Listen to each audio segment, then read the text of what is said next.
Hello, dear internet. Now, don't get your antes in a twist, because in today's episode, we're talking all about blinds and the basics of betting in poker.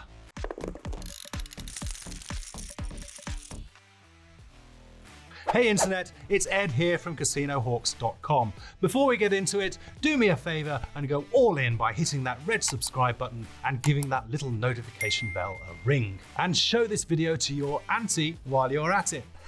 They're cracking up. So, I still get a lot of questions from people asking all about betting.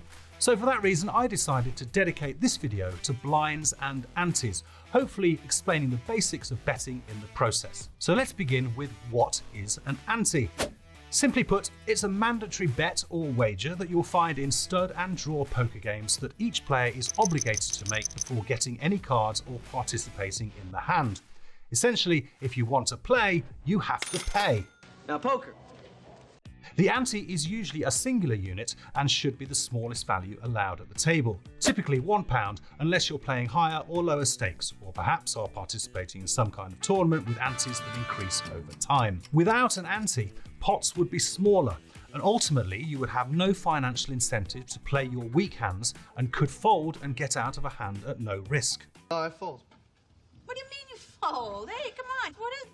Antes entice players to stay in the hand, increasing the pot size and overall making the game more enjoyable and interesting for everyone. Talking about bets, I bet that you will love our page on poker. Come and visit us at CasinoHawks.com. When it comes to Texas Hold'em though, or its crazy cousin Omaha, things are a little bit different. Antes are replaced with the small and big blinds. Blinds function in much the same way as antes and pretty much serve the same exact purpose with just a few notable differences. The biggest difference is that unlike antes, where every player at the table is obligated to make one before the hand, only two players, the player to the left of the dealer, the small blind, and the one to the left of them, the big blind, need to make a wager before cards are dealt. This mandatory pre-hand bet is why they are called blinds, because these players are the only players who must wager their money before seeing their dealt cards. Hence they are going into the hand blind. The other big difference is that the blinds are not equal. The big blind is actually twice the amount of the small, hence the big and small monikers, and like antes change in value in tournament play as time goes on. The important thing to remember is that the dealer position will pass left at the conclusion of every hand, moving the big and small blinds with it.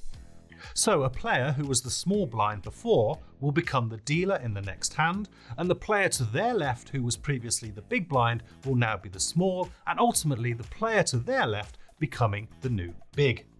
If you have any questions, comments or concerns, please make sure to let us know in the comments section down below. While you're at it, do me a favor and whack that like button, bash that big red subscribe button, and ring-a-ding-ding that notification bell. My name's Ed, wishing you all the luck and reminding you, as always, play responsibly.